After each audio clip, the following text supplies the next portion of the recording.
그다음에 이제 장염 비브리오 식중독을 보면은 원인균이 보통 소금물 3 내지 5%의 그 소금물에서 잘 자라는 비브리오 파라헤몰라이티쿠스라는 균이거든요. 이 장염 비브리오균이라고 해요. 이 균이 이제 그 최적 발육 온도가 30에서 37도 정도, 그 다음에 10도 이하에서는 잘 발육하지 않아요. 그래서 해수 온도가 15.8도 이상이 되면 급격히 증식을 하고 2, 3시간이면 발증 균량 정도에 도달할 수가 있습니다. 그래서 이런 균은 60 내지 60도에서 5분 정도 이렇게 끓이면 참여를 하기 때문에 항상 끓여서 먹어라. 그러면은 예방할 수 있다. 이렇게 이해를 하시면 되겠어요. 그 다음에 이제 병원성 대장균 식중독이 있는데 병원성 대장균은 이제 EPC라 해갖고 장 병원성 대장균이 있고, 그 다음에 이제 장 조직 침입성 대장균이 있고, 독소 원성 대장균이 있고, 또 장출혈성, 이렇게 이제 4가지 정도가 확인되고 있어요, 현재. 사람의 감염 증식의 출혈성 대장염을 유발하고 배로라는 강력한 독소를 생성하는 것이 바로 5157균이라고 이렇게 얘기를 합니다. 이거는 EHEC 속에 속하고 있어서요. 이거를 바로 장병원성 대장균의 그 대표적인 균주다. 이렇게 보시면 되겠습니다.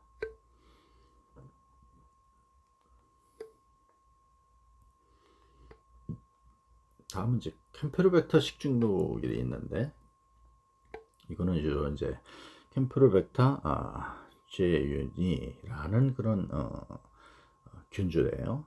이것도 보통 이제 감염해서 2 내지 7일 정도 이렇게 증상이 나타나기도 하고, 주 증상은 이제 설사, 복통, 두통, 발열 이런 것들이 생기고, 구토, 탈수 증상을 수반을 해서 1 내지 4일 동안 지속되고 그렇게 된다.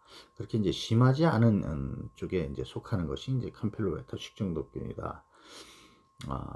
이렇게 보시면 되겠습니다. 이것도 이제 열에 약하기 때문에 열 처리를 잘 하면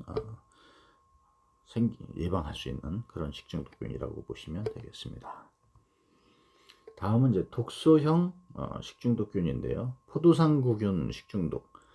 이거는 이제 그 주 증상이 급성 위장염을 일으키게 하고, 구토, 복통, 설사, 독소가 연수의 그 최토 중추를 자극을 해갖고 구역질하고 구토가 심한 편이고, 발열은 별로 없는데 보통 잠복기는 1 내지 6시간 정도 되고, 경과는 1 내지 3일 정도면 나요. 그래서 치명률은 이제 낮은 편이다. 이렇게 보시면 되고, 김밥이나 뭐 도시락 이런데 이제 많이 생기기도 하고, 또 환웅소로서 그 손식기라든가 소리기구 이런 데가 감염 경로로 이제 피부, 구강 이런 것으로 인해서 오염될 수가 있다. 이렇게 보시면 되고요.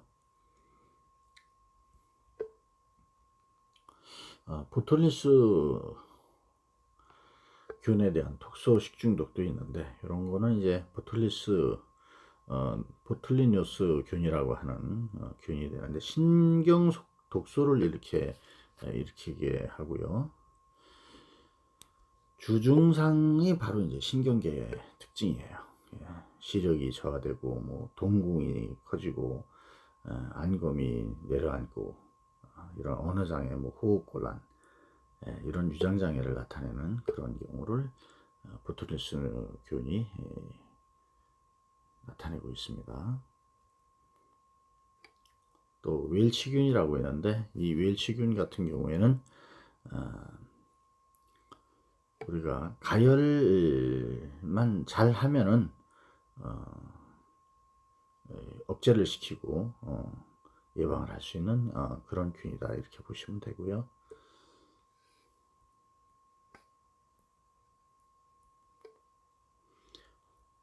세레우스균 식중독 같은 경우에는 원인군이 이제 바실리우스 세리우스라고 하는 호기성 양성杆菌이고요. 이런 거는 뭐 계절과 관계없이 나타나기도 하고 동식물 단백질 및 전분 식품에 의해서 원인 식품이 생길 수 있고 설사라든가 이런 거 쌀, 뭐 볶음밥 이런 것들은 이제 구토용으로 나타내기도 한다 이렇게 볼 수가 있습니다.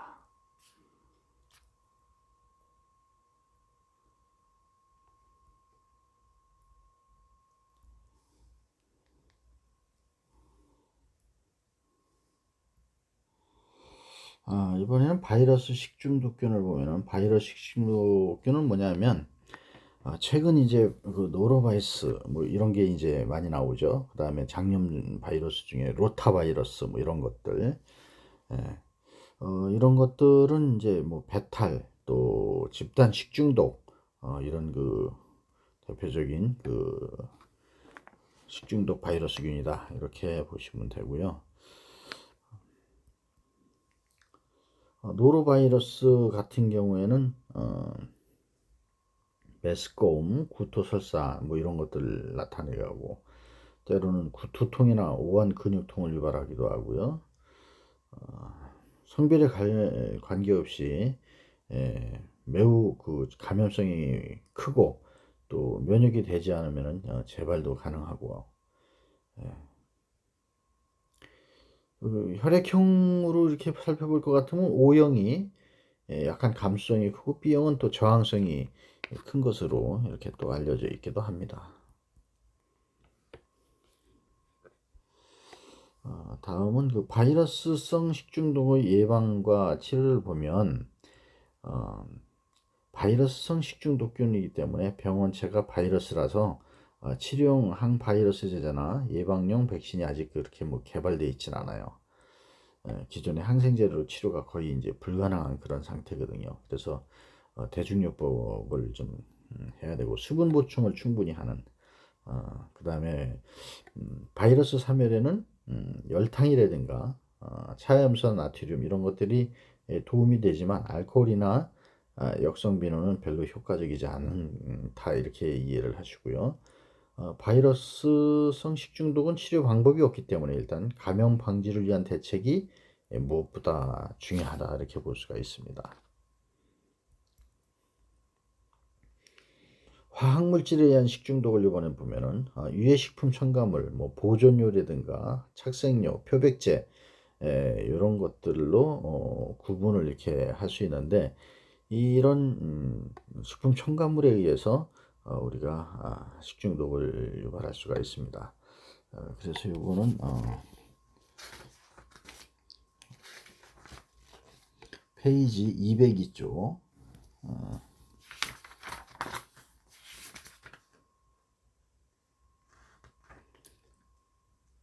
200페이지 페이지 200 여기를 좀 참고를 해 주시기 바랍니다. 내용이 많기 때문에요. 그 다음에 감미료 감미료도 있고 그 밖에 유해물질 이런 것들 좀 책자를 내서 봐주시면 되겠어요. 그 다음에 대표적으로 이제 화학적 식중독 사건을 보면 비소 우유 사건 같은 경우에 조제 분유를 먹은 유아가 어떤 그 식욕부진이나 또 뭐 설사 이런 증상을 나타내서 사망한 사건이 발생했는데 그게 이제 안정제인 제인산 나트륨의 불순물인 비소가 나와가지고 비소가 그 함유되어 있어서 이걸 먹고 사망을 한 그런 케이스가 있었다 이렇게 보시고요. 그 다음에 유증 사건이다 해가지고 유증 사건은 역시 이제 일본에서 있었는데 피부 발진, 색소 침착, 뭐 손톱 변형되고 눈꺼풀, 관절에 이제 종창 등이 나타나고 심한 경우에는 간 경변이나 간 종양 등을 일으킬 수 있는 그런 궤병이 발생했는데 조사를 해보니까 미강유의 탈취 공정 과정에서 가열 매체로 사용한 폴리어마 비페닐이라고 하는 이것이 미강유에 흡입돼 갖고 일어난 것이 이제 밝혀졌어요. 그래서 사망을 상당히 많이 했었던 그런 사건이 있었습니다. 또 금속 용제, 금속제에 의한 것도 우리가 또 식중독으로 발생할 수가 있어요. 철이나 뭐 주석 이런 것에서 스테인리스 스틸 이런 것들은 좀 알루미늄 이런 것들은 좀 위험성이 적죠. 그러나 구리나 아연납 이런 것들은 위험성이 크죠. 그래서 유해금속 용출이 생기는데 요걸 이제 표로 보면은 표 5-5 요거는 페이지 202쪽입니다. 네, 202쪽에 페이지를 참고해 주시기 바라고요. 시간이 제한되어 있어서 다 일일이 이렇게 볼 수는 없고 여러분들이 또 부족한 부분들은 책자를 참고해 주시면 되겠어요. 합성수지라는 것은 열 경화성 수지하고 열 가수성 수지로 이렇게 나눌 수가 있는데 열 경화성 수지에 속하는 것은 이제 페놀 수지, 그다음에 요소 수지, 또 멜라민 수지 이런 것들이고요. 열 가수성 수지는 염화베닐 수지, 그 다음에 염화비닐 단량제, 만성 독성 가수제, 안정제 이런 각종 첨가제의 유독성이 널리 이제 알려져 있기 때문에 식품과 직접 접촉하는 경우에는 문제가 될 수 있다. 이렇게 보시면 되겠어요. 우리가 뭐 식품들은 우리가 그 대부분 포장이 그 비닐지들이잖아요. 그런 것들이 이제 위험성이 있다. 이렇게 보시면 되고, 그 다음에 이제 발암성 물질은 이제 또 어떤 게 있냐면은 뭐 N-니트로사민 같은 거, 아질산염이 아민이나 아마미드와 반응해서 생산되는 그 N-니트로스 화합물이 N-니트로스민과 N-니트로스마이드의 그 두 가지 그룹이 있어가지고 이중 N-니트로사민이라는 것이 이제 조리 조건에서 파괴되지가 않고 잔존을 해서 강력한 발암 물질이 되는 거죠. 이런 경우에 상당히 그 위험성이 있다 이렇게 보시면 되고, 그 다음에 또 어떤 게 있냐면은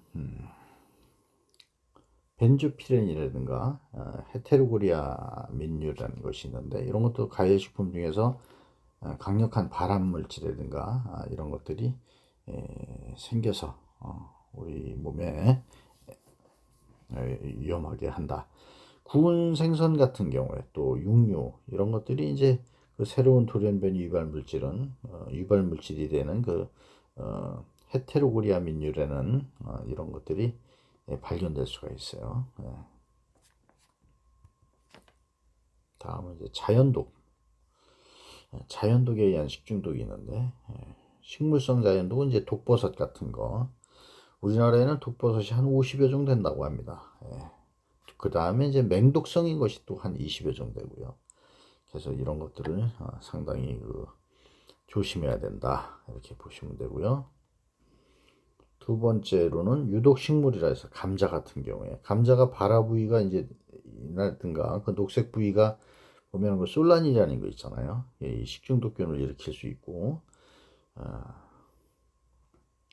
주의해야 되고, 그 다음에 청매실이 있는데 청매실에는 아미그달린이라는 시한배당체가 함유되어 있어서 이건 역시 이제 문제가 될 수가 있고요. 또 목화가 있는데 목화씨에는 또 고시풀이라고 하는 그런 독성이 있고, 그 다음에 이제 동미나리에는 시쿠톡신이라는 독성이 또 함유가 되어 있어서 호흡곤란이나 경련 등을 일으키게 하는 그런 것이라고 이렇게 보시면 되겠습니다. 또 뭐 박꽃이라고 있는데 미나리아 제비과의 그 단연생 초본인데 이런 경우에 한방에서 진통제를 사용하는데 이건 이제 맹독성 알칼로이드인 아코니틴을 함유하고 있다. 그래서 중증이 되게 되면 호흡마비로 사망까지 한다. 또 고사리도 있죠. 고사리에도 독성이 있어요. 그래서 푸타킬로시드라고 하는 그런 그 독성인데 이건 이제 바람성 분해돼 갖고 바람성을 잃게 되고요. 그 다음에 동물성 자연독도 있어요. 동물성 같은 경우에는 보고 같은 거 우리가 많이 알려져 있죠. 독성분이 테트로톡신 이런 경우 이거 먹으면은 뭐 굉장히 위험한 거죠. 사망률이 뭐 40에서 40, 80% 정도 되니까 상당히 보고독은 조심을 해야 되고 또 흔히 우리가 먹고 있는 그 조개류에도 조개류에도 마비성 조개 중독이 있고 뭐 베네르핀 중독이 있고 홍합 같은 데는 삭시톡신이나 고니오톡신 이런 것들이 있고 그 다음에 모시조개 뭐 이런 바지락 이런 거에도 베네르핀이라고 하는 그런 내열성 독소가 있기 때문에 우리 조심해야 됩니다. 그런 사례가 우리나라에도 있었으니까요. 그 다음에 이제 곰팡이독도 있죠. 곰팡이독 같은 경우에는 곡류나 탄수화물 이런 것들 계절과 관계가 또 깊기도 하고 항생물질로도 이게 치료가 안 되기 때문에 상당히 조심해야 된다 이렇게 보시면 되고 그 대표적인 것들을 가만히 보면 뭐 간장독이라는 게 있고 간경변이나 이런 거 간종양 등의 괴사를 일으키게 하고 신장 급만성 신장 장애를 일으키고 시트린 뭐 이런 것들에 의해서 그 다음에 신경독 뇌와 중추신경 장애를 일으키게 하는 이런 것들이 있죠.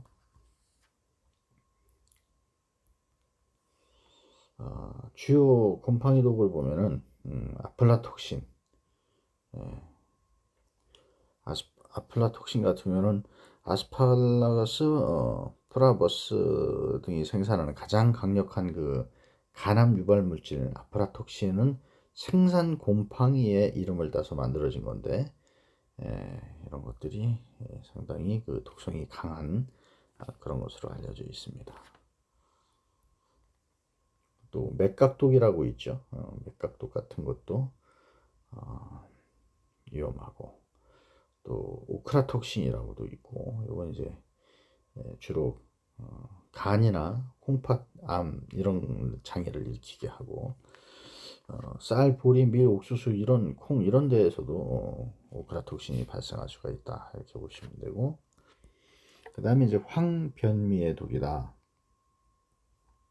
황변미의 독은 쌀의 곰팡이가 기생해서 황색으로 변하는 것을 황변미라고 이렇게 얘기를 해요.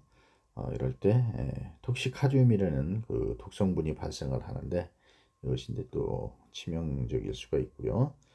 또 파툴린이라고 하는데 이 파툴린은 신경독 물질인데 사과, 부패된 사과 같은 데서 사과 주스 이런 데서 이제 오염되는 경우가 있다 이렇게 보시면 되고요. 다음은 이제 식품의 안전관리. 그러면 안전관리에 있어서 그 첫 번째로 농약이 있는데 농약에 의해서도 이제 또 식품 오염이 생기죠. 농약은 이제 독성과 잔류성 때문에 직간접으로 식품을 오염시키기도 하고 그래서 인체에 근만성 장애를 일으키기도 합니다.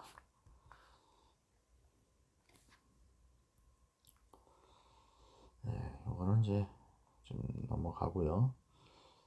농약의 독성 종류와 독성을 보면은 유기인제는 살충 효과가 우수하지만 독성이 강해서 급성 중독의 원인이 될 수가 있어요. 그 다음에 유기소염제는 살충제로 제초제 이런 거에서 이제 있는데 이런 것들이 우리 이제 지용성이기 때문에 인체 지방 조직이 축적되는 그런 경우가 있어요. 이럴 때는 이제 중추신경계에 해를 끼쳐가지고 문제가 생길 수가 있다 이렇게 보시면 되고, 넘어가죠.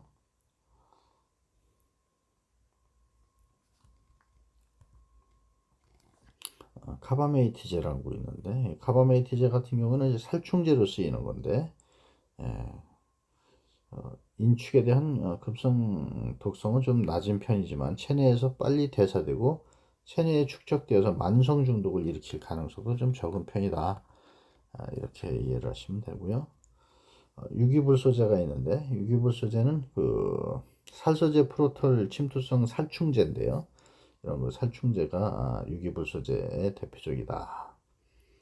대부분 독성이 강한 편이고 침투성인 것도 있어서 잔류에 특히 유의를 해야 되는 이런 거다 이렇게 보시면 되고요. 금속 함유 농약도 있는데, 유기수은제 같은 경우에는 지금 사용 금지된 상태예요. 그런 경우에는 상당히 위험한 거기 때문에 심각한 독작용이 있어서 지금 유기수은제는 사용할 수 없게 이렇게 돼 있고,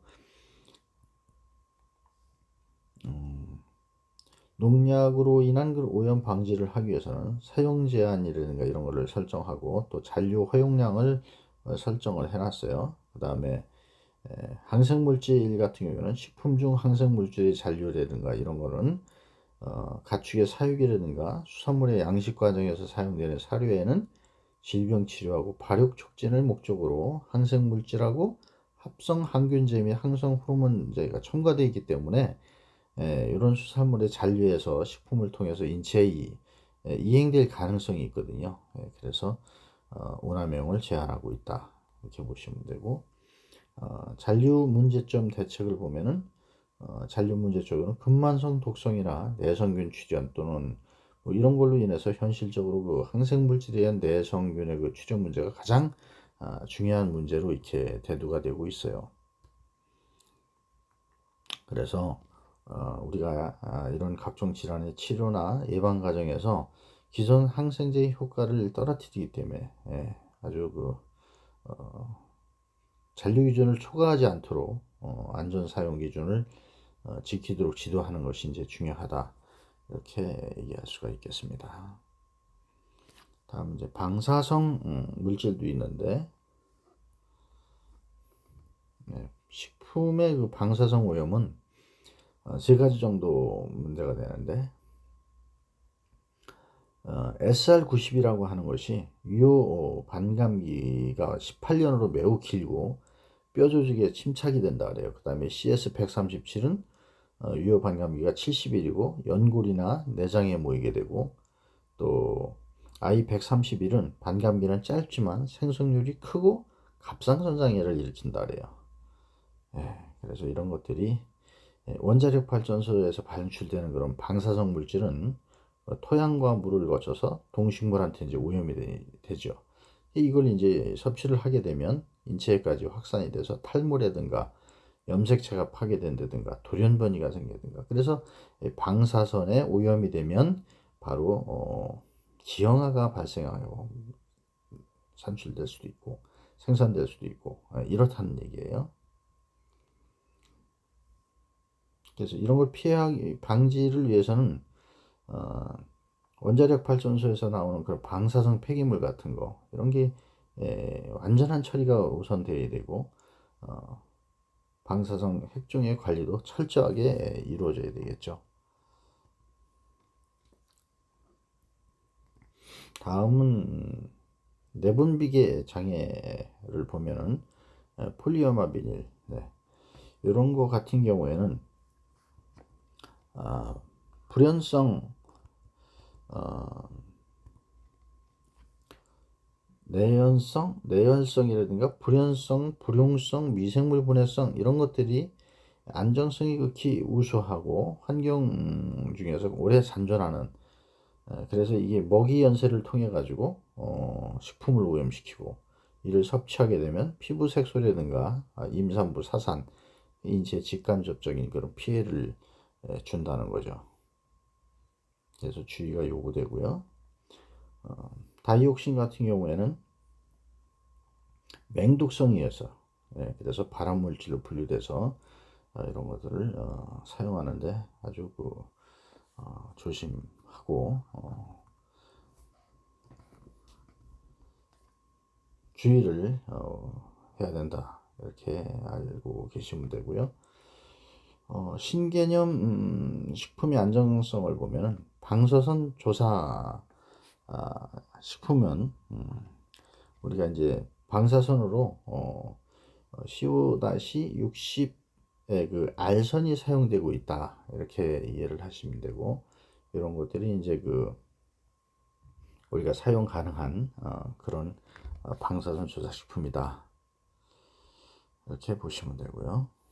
또 유전자 재조합 식품이 있는데, 이런 것 같은 경우에는 식량 증산을 비롯해서 영양 성분 개성 또는 저장성 향상, 병충해 내성, 이런 걸 위해서 우리가 유전자 재조합을 시켜갖고 식품을 만드는 그런 걸 얘기하는 거거든요. 그래서 이런 것들은 새로운 작물을 짧은 시간 내에 손쉽게 개량해서 우리가 이제 섭취를 할 수 있는 그런 식품으로 만드는 과정을 요즘은 이제 유전자 제조합 식품들이 상당히 많이 만들어지고 있죠. 콩이라든가 옥수수 이런 것들을 그런 것이 있다. 또 패스트푸드, 우리가 흔히 먹는 거 간편한 음식, 그죠? 가공식품, 인스턴트 이런 것들을 이제 지칭하는 말이죠. 패스트푸드는 지방이 많이 사용되고 또 고온에서 여러 번 사용한 기름을 다시 이제 재사용하고 이런 것들이 이제 건강에 영향을 미치는 거죠.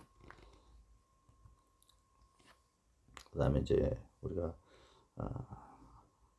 안 좋아하는, 특히 이제 안 좋아하는 트랜스 지방, 액체 상태는 불포화 지방은 산소를 만나게 되면 산패되기 때문에 이를 방지하고 보관을 쉽게 하기 위해서 고체 상태로 가공을 하게 되거든요. 이런 이제 과정에서 수소를 첨가했을 때 그때 이제 트랜스 지방이 생성이 돼요. 그래서 마가린이라든가 쇼트닝 이런 것들, 도너츠나 비스켓 튀김 만들 때 이럴 때 이제 그런 것들이 트랜스 지방이 생겨서 혈액 내 나쁜 콜레스테롤 수치를 높이고 좋은 콜레스테롤을 낮추는 그런 작용을 하기 때문에 몸에 좋지 않다, 이렇게 알려져 있는 거죠. 그래서 이걸 많이 먹으면 당연히 안 되겠죠. 그래서 보통 이건 이제 함량 표시를 의무화하거나 규제치를 이제 정하는 추세인데, WHO에서는 하루 섭취량의 1% 이내로 제한할 것을 권고를 하고, 하루 섭취량이 2000kcal인 경우에는 권고량이 20kcal이므로 지방 1g이 9칼로리인 점을 고려했을 때 제한량은 2.2g 정도다, 이렇게 이해를 하시면 되겠어요. 이게 우리가 이 튀김 같은 거 먹으면 아주 바삭바삭하고 그러잖아요. 이런 조직감이 있어서 특유의 풍미를 부여하기 때문에 소비자들이, 우리들이 이게 선호하는 거란 말이에요. 그래서 이게 더 위험하다, 심혈관 관계 질환에 밀접한 관련이 있기 때문에 많이 먹으면 심혈관 질환을 악화시키는 그런 것이다, 이렇게 보시면 되겠습니다. 자, 지금까지 긴 시간 동안 식품위생에 대해서 우리가 살펴봤어요. 대략적인 부분도 있지만 여러분들이 그 부분들을 좀 이해하시고 지금까지 식품위생에 대한 학습을 받으시느라고 수고들 많으셨습니다. 자, 잠시 쉬었다가 두 번째 시간을 또 시작하도록 하겠습니다. 잠시 쉬었다 하겠습니다. 수고하셨습니다.